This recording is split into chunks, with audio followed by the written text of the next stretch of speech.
Bienvenue sur les news de Samir. Aujourd'hui, on va parler de l'actualité, plus précisément américaine, mais mondiale aussi. Nous avons une nouvelle tentative de vilipendage contre Donald J. Trump. Oui, encore une fois, tiens, m'a dit donc. Il dérange vraiment beaucoup de monde, celui-ci. Donc, ça fait la quatrième tentative officielle de vilipendage concernant Trump. Donc on va parler un petit peu derrière de tout ce qu'il en est et de ce que certains ont oublié, hein. Donc j'ai ce rôle-là de vous rappeler certains éléments. Et on va parler aussi du peut-être futur potentiel chef de la CIA ou d'autres choses, etc. Ça dépend. Ben, en tout cas, de l'administration Trump, Kash Patel, hein, si je ne me trompe pas, Kash Patel, qui souhaite, une fois ben, pendant le mandat de Donald J. Trump, déclassifier énormément de dossiers. C'est-à-dire rendre public, hein, à vous, la populace, hein, c'est pas quelque chose qu'on connaît pas ça en France, mais rendre public, parce qu'il ne faut pas oublier que les services étatiques, c'est vous qui les payez. Et en tant que tels, ils vous doivent. Ils sont là à votre service. Alors c'est un autre modèle c'est un autre modèle de société. En France, on ne connaît pas, tu vois. En France, on travaille, on cotise et l'État récupère l'argent et ils nous mettent des fessées et en plus, alors le rôle, c'est de reverser l'argent. Il reverse qu'une infime partie et on doit dire merci en plus. Et le français ne se pose pas de questions. Hein, sacré français. Va. Ils ont des comptes à rendre. Hein. C'est notre argent. C'est nos employés. Emmanuel Macron est mon employé. Normalement, c'est ma biatch. Normalement, il faut bien comprendre que Emmanuel Macron, je lui mets des fessées et il vient, il s'exprime, tu vois. Je comprends pas. Moi, je veux qu'Emmanuel Macron vienne ici s'exprimer et rendre des comptes. J'ai des questions à lui poser. Tu crois vraiment qu'Emmanuel Macron, il va venir? Normalement, il devrait le faire. Parce qu'il est à mon service. Je le paye. Je paye une partie de son salaire. Hein, je précise. On est d'accord? Et donc, il faut savoir qu'ils veulent déclassifier les dossiers et donc rendre public, aller bouffer toutes les affaires concernant le rappeur Didi, etc. Tous les pédos, tous les trucs dingues. Et aussi concernant vous savez, le septembre. Et tout plein d'affaires, là, JFK, comment ça se fait, comment il nous a quittés. Enfin, il y a plein de choses, on va voir ça. Et c'est fou quand même que des gens souhaitent autant la vérité alors que d'autres, bizarrement, dès que tu parles de ce sujet-là, on te tombe dessus. Avant de démarrer la vidéo, je vous invite à vous abonner, laisser un petit commentaire, un like pour le référencement, me rejoindre sur les réseaux sociaux et sur mes chaînes secondaires. Une fois qu'on a dit ça, on va pouvoir démarrer. Alors, c'est quoi cette histoire de nouvelle tentative de vilipendage concernant Donald J. Trump? Alors, pour rappel, il y a eu la première avec, je me rappelle plus le mec là qui avait le sniper. Nous avions eu quelqu'un qui était armé jusqu'aux dents et qui l'attendait son passage au truc de golf. On avait lors d'un meeting, au début du meeting, une voiture remplie d'explosifs qui attendait le passage de trucs. Ça, personne n'en parle. Alors, ils en ont parlé aux États-Unis, mais en France, hormis LCI qui a parlé de ça, les autres, c'était devenu, et je m'en rappelle, j'en riais dans le sens où c'était devenu tellement commun, les tentatives de vilipendage concernant Trump, que maintenant on n'en parle plus. Et là, on en est à la quatrième, mais j'y crois pas. Vous allez comprendre. Parce qu'apparemment, c'est un Iranien, une tentative d'un Iranien qui aurait dit voilà, la cité, vraiment les Américains, Donald Trump, si tu savais, tu te concentrerais sur l'Iran. Voilà la cité, vraiment tu voteras pour Zemmour. Ah, mais non, non, Zemmour c'est pour la France. Ah, oh, zut. Vraiment tu soutiendrais coûte que coûte à Israël. Hein? Ah là là. Selon un communiqué. Alors attention, j'avais dit que je recontextualiserais le domaine. Il faut savoir que ce n'est pas, pour ceux qui auraient oublié, vous vous rappelez pas d'une tentative de vilipendage du roi d'Arabie Saoudite? Vous n'avez pas vu en Iran, vous vous rappelez pas les tentatives qui ont fonctionné en Iran concernant le dirigeant? En Iran, en Arabie Saoudite, des tentatives de déstabilisation de l'Algérie, de la Tunisie, de certains. Quel est le lien, hein? C'est quoi le lien avec tout ça? Je pense que la seule façon de demander, c'est de demander à mon enquêtrice, hein, une enquêtrice hors pair, ce qu'elle en pense. Eh ben tiens, moi je sais c'est qui le coupable. Amichel. J'en ai plus rien à faire, je suis un dessin animé. Eh oui, bon je te le dis, bizarrement, l'Arabie Saoudite faisait la paix avec l'Iran. Ce qui était nuisible par rapport à Israël, qui se focalise sur les dissensions des pays autour d'elle pour pouvoir petit à petit attaquer pays par pays et s'agrandir. Donc ça l'arrange pas. Et c'est pour ça qu'elle a voulu vilipender le roi d'Arabie Saoudite et aussi déstabiliser l'Iran. Et maintenant, elle veut que les États-Unis fassent le sale boulot pour eux. Hein, voilà. Donc, pas bien Shipper, mais moi je dirais pas bien Netanyahou. Allez. Bon, c'était très intéressant, là, notre petite enquêtrice, là, qui s'est exprimée. Donc vous me direz en commentaire si vous êtes d'accord avec elle. Donc maintenant, on va pouvoir lire l'article. Selon un communiqué du ministère de la Justice, ce projet a été directement commandité par le corps des gardiens de la Révolution pour venger l'assassinat du général iranien Qassim Soleimani, vilipendé dans une frappe de drone en Irak ordonnée par Donald J. Trump lors de son premier mandat. Alors, t'as des gens très intelligents qui vont me dire « Samir, t'as vu, c'est l'Iran, blablabla, blablabla. » Je vous pose une question. C'est eux qui ont infiltré les services secrets américains qui ont fait que personne de compétent pour sa sécurité, lors des... Vous vous rappelez? Et puis, au pire, c'est pas méchant ce que je vais dire. On est bien d'accord que c'est mieux d'éliminer quelqu'un quand il est un no-name, c'est-à-dire quand il n'est pas président, que quand il est président. Vous voyez ce que je veux dire?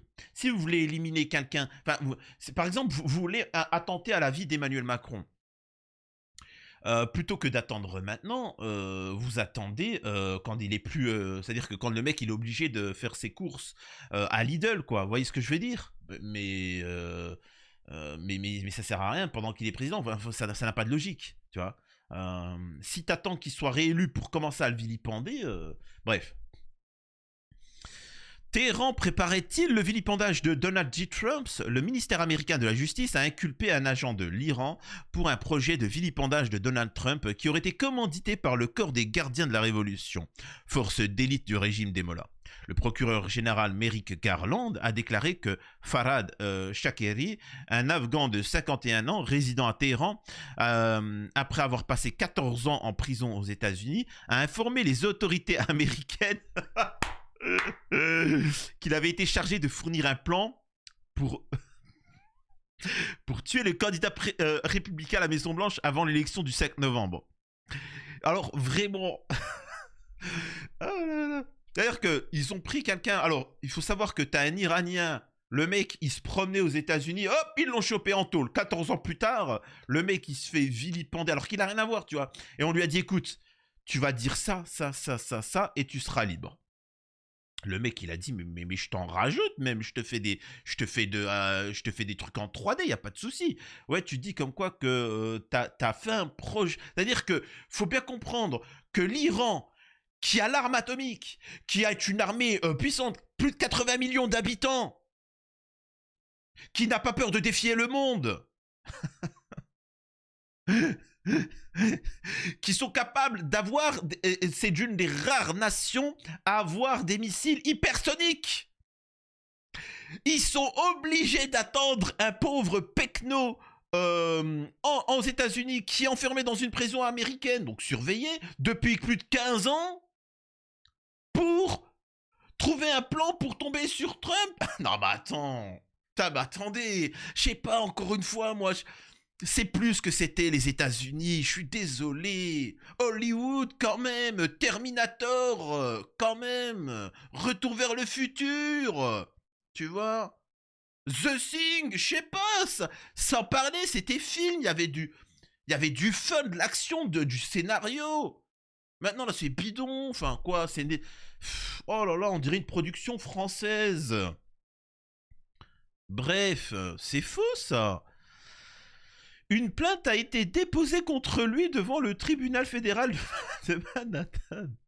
Selon les enquêteurs, le 7 octobre, Shakeri a été chargé par un responsable du CGRI d'élaborer un plan de vilipendage de Donald Trump dans un délai d'une semaine. En plus, une semaine, je sais pas quand même.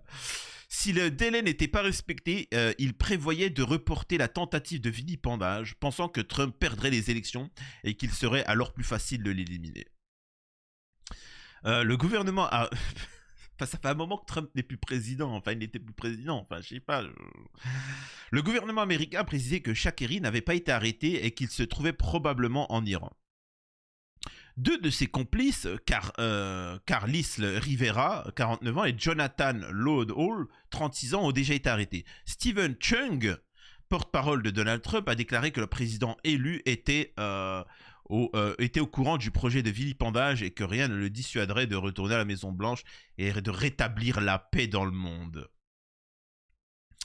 Shakeri s'est installé aux États-Unis alors qu'il était enfant, mais il a été condamné à une peine de 14 ans de prison pour vol et expulsé en 2008. C'est en prison qu'il a rencontré Rivera, Loudhall. Les deux hommes étaient notamment impliqués dans... Alors, il faut savoir un truc. Les agents secrets, les milices, les soldats, les choses comme ça, n'emploient jamais des voleurs. Quelqu'un qui vole, quelqu'un qui a été enfermé en prison, il n'est pas stable. Parce que c'est un voleur, hein. Il n'a pas de dignité, il n'a pas de fierté. Je suis désolé hein, pour ceux qui volent, mais moi demain je dois engager quelqu'un, je prends quelqu'un qui a un casier vierge et qui a une autre idée de la nation, par exemple pour faire une action, quelqu'un pour juste qui n'est pas capable de travailler pour acheter un scooter et qui vole. Qu'est-ce que ça va être quand on va lui dire de s'infiltrer, de faire des choses, de sacrifier même sa vie pour sa nation? Il va pas le faire. Bref. Téhéran aurait également chargé Shakeri de surveiller de juifs de juifs américains à New York. Une réponse mais pourquoi une récompense de 500 000 $ lui a été promise pour l'élimination de l'une ou l'autre de ses cibles. Voilà. Ah, c'est vraiment, en fait, c'est vraiment, voilà la cité, si vous saviez, ouais, il voulait vilipender des juifs, et son but même, c'était de dire sur les réseaux sociaux que la civilisation judéo-catholique dans les chiottes n'existait pas, tu vois, ça n'existait pas, c'était ça son rôle. Donc vraiment, toi, patriote français et américain, vraiment, tu vois, incroyable. La plainte pénale indique que Shakeri a révélé certains détails des complots présumés lors d'une série d'entretiens téléphoniques enregistrés avec des agents du FBI alors qu'il se trouvait en Iran. La raison déclarée de sa coopération d'après les enquêteurs était d'essayer d'obtenir une réduction de peine de prison pour un associé qui se trouverait derrière les barreaux aux États-Unis. Selon la plainte, bien que les agents aient déterminé que certaines des informations qu'il a fournies sont fausses, ces déclarations concernant un complot visant à vilipender Trump et la volonté de l'Iran de payer de grosses sommes d'argent ont été jugées exactes. Le complot révélé quelques jours seulement après la victoire de Trump. Mais on en parle de l'affaire P. Diddy? Oh, Epstein, P. Diddy. Oh, quand même, t'as des présidents, t'as des rois, le roi d'Angleterre, t'as quand même beaucoup de noms, t'as une trentaine de personnalités d'Hollywood. Pourquoi personne n'en parle? Enfin, je sais pas quand même. Ces accusations ont été rejetées par la diplomatie iranienne, la mission de l'Iran auprès des Nations Unies. Elle a refusé de commenter. Alors, quand tu refuses de commenter, c'est que vraiment, tu considères que c'est vraiment un truc de cas sociaux, quoi.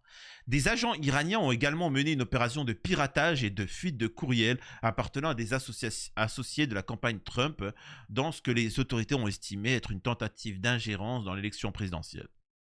Les responsables du renseignement ont déclaré que l'Iran s'opposait à la réélection du républicain, estimait qu'il était plus susceptible d'accroître les tensions entre Washington et Téhéran. La première administration Trump a mis fin à l'accord nucléaire historique avec l'Iran, a réimposé des sanctions économiques paralysantes et a ordonné l'assassinat du... Ouais bon, alors c'est du... on connaît la chanson. Moi ce qui m'intéresse... c'est ça. C'est l'administration Trump et pourquoi... En fait, là, ça c'est le concret. C'est-à-dire que bien évidemment, il y a le fantastique. Hein, oui, c'est... Regardez ce que propose Trump. Regardez ce que propose Trump et à qui il va nuire. Aux intérêts de qui il va nuire. Et vous aurez la réponse de qui veut l'éliminer. C'est simple, c'est clair. On est bien d'accord. Bref, regardons ça. Kash Patel qui s'exprime. C'est le. Alors, normalement, ça va être lui le responsable de la CIA. Normalement, Trump devrait le mettre responsable de la CIA. Et ça change. Ça change. Imaginez-vous demain un responsable des renseignements généraux français venir à la télé. Même pas venir sur Twitter et dire écoutez, à partir de maintenant, tous les traîtres à la nation française, politiques, dans les médias, tout ça, on va tous les griller. Tu vois, les stars qui ont touché les enfants, on va sortir tous les dossiers. Ça n'existe pas, ça, en France. Écoutez. Et il dit des choses très intéressantes. Vous avez besoin d'un bureau de déclassification fonctionnant 24 heures sur 24 et 7 jours sur 7. C'est dire les doses qu'il y a. Peu importe le nom que tu peux lui donner, le bureau de la transparence, de la vérité, ça, je m'en fiche totalement. Il s'assied dans la Maison Blanche et il vous fait directement des rapports. Et ça, je suis désolé, n'en déplaise aux gauchos, c'est son devoir. Ils sont payés pour ça. Moi, on me prend pour un fou parce que je dis qu'ils me doivent des comptes. Les politiques me doivent des comptes. La police me doit des comptes. La justice me doit des comptes. Tout fonctionnaire me doit des comptes. Parce que je paye. N'importe quoi. N'importe quoi. Oui, d'accord.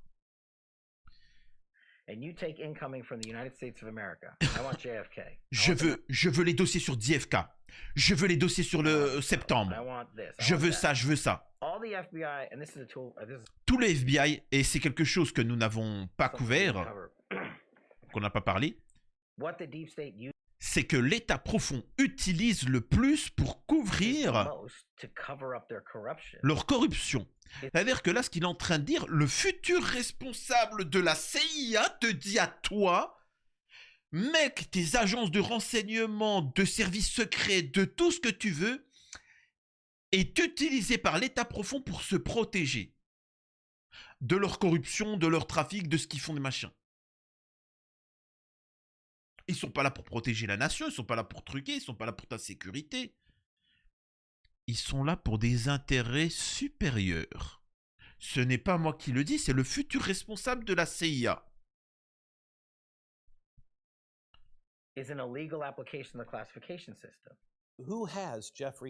Qui a le livre noir de Jeffrey Epstein? Elle est où cette liste? Alors, il y a la liste et il y a les vidéos, il y a de tout. Hein. C'est-à-dire que nous, on nous a donné un petit os à ronger, même si on sait un petit peu il y a qui dedans. Mais les dossiers concrets, tu vois, les vidéos, tout ça, qui les a? Black Book, FBI. Le FBI. But who? Mais qui? Qui? C'est sous le contrôle du directeur du FBI. Ah oui. C'est comme le manifeste de, alors l'assassin, de l'école de Nashville, de l'école catholique. On ne l'a pas encore vu, c'est vrai. Ce n'est pas la police de Nashville ou le département de la police qui dit qu'on ne veut pas que ça sorte.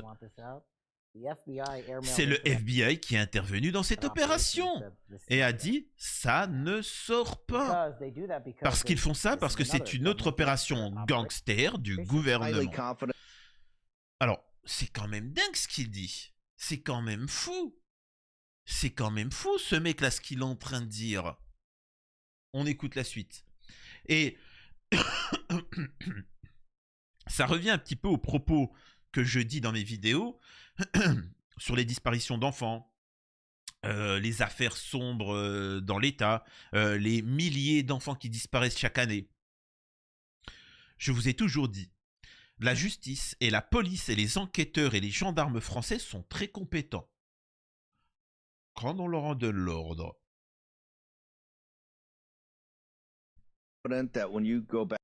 Je suis extrêmement confiant que vous reviendrez en tant que membre senior de l'administration Trump. Alors ça, c'est juste avant son élection. Trump's administration starting in the afternoon of the 20th of January of 2025. Est-ce que vous êtes confiant de pouvoir délivrer la marchandise et que nous pourrons avoir de sérieuses poursuites et des responsabilités?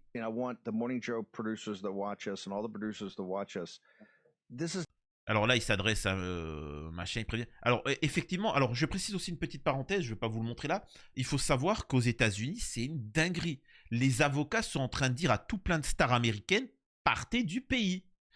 Partez du pays parce que après janvier, fin janvier, Trump, ils vont se lancer tout de suite sur le boulot.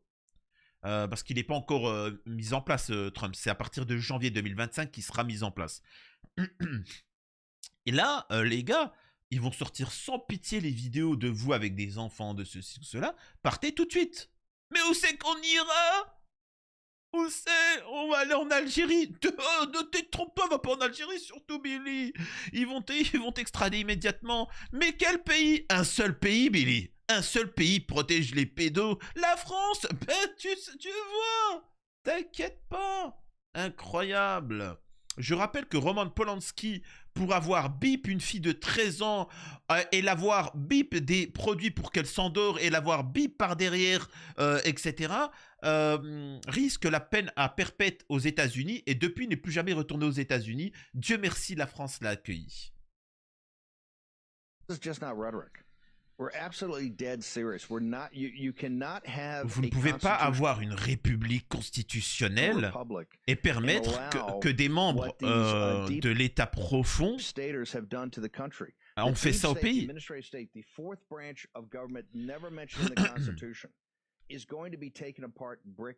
Alors là, donc il dit, voilà, vous allez démanteler petit à petit, pièce par pièce, cet État profond qui dirige le pays en sous-main. C'est ce qu'il est en train de dire. Et que les gens qui ont commis ça, qui ont commis tout ça, ben, on va les poursuivre. Il va les poursuivre, tous. On va n'oublier personne. C'est comme avec Amisraël, que ça me fait rire quand j'entends des gens dire Netanyahou. Netanyahou, c'est rien du tout. C'est tous les soldats amisraéliens, tous ceux qui ont voté, tous ceux qui ont truqué.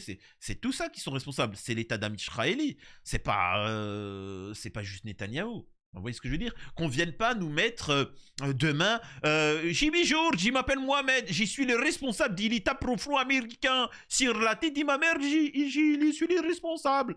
J'ai fait ça. Oui, d'accord, Mohamed. Bien évidemment, tu es le responsable de tous les... J'ai tout fait moi-même. Oui, d'accord. C'est bien. C'est très intéressant. On y croit.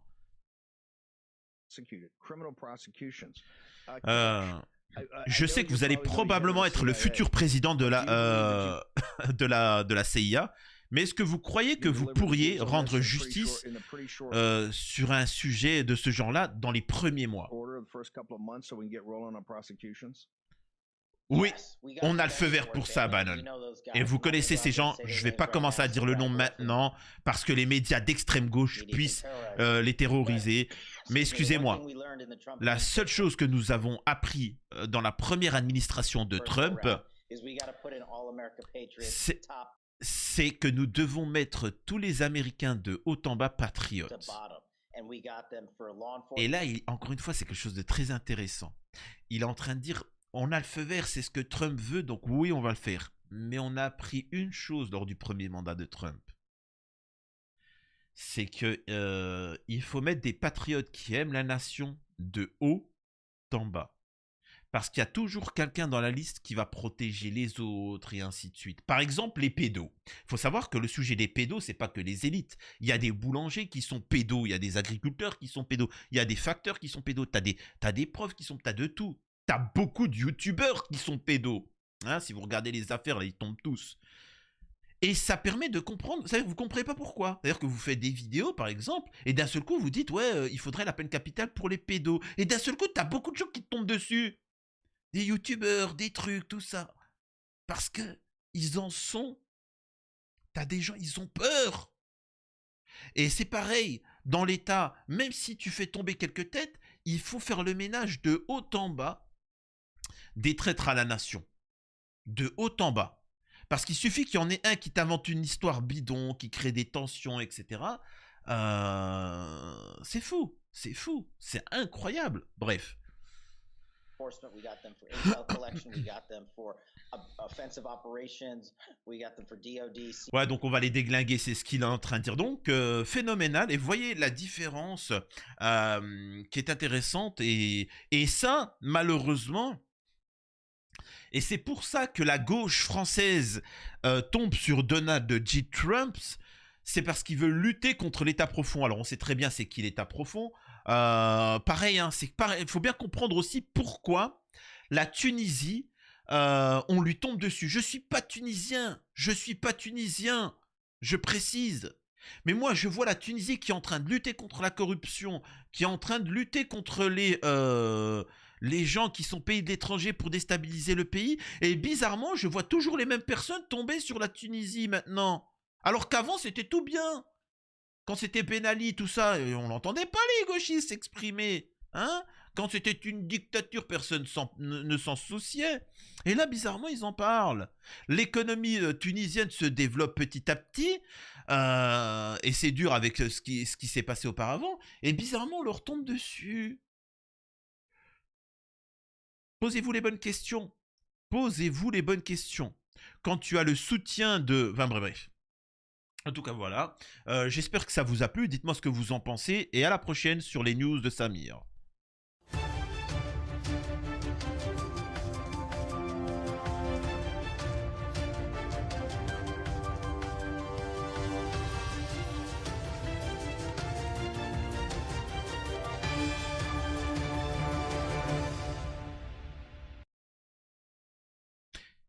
Alors, ça n'a strictement rien à voir. Là, je m'adresse à mes amis athées, catholiques ou autres, qui boivent des vins. Pourquoi vous... Alors, c'est une question sérieuse. Pourquoi vous buvez des vins périmés? Pourquoi vous buvez des vins qui ont 10 ans, 20 ans? Wesh. Oh, t'as pas les moyens? Enfin, je sais pas, moi, à chaque fois, je bois des jus. Je sais pas, ils ont été faits le jour même ou il y a une semaine. Les gars, je vois, ouais, Samir, j'ai bu un Dom Pérignon de 20 ans d'âge. Wesh. Complètement taré, mec.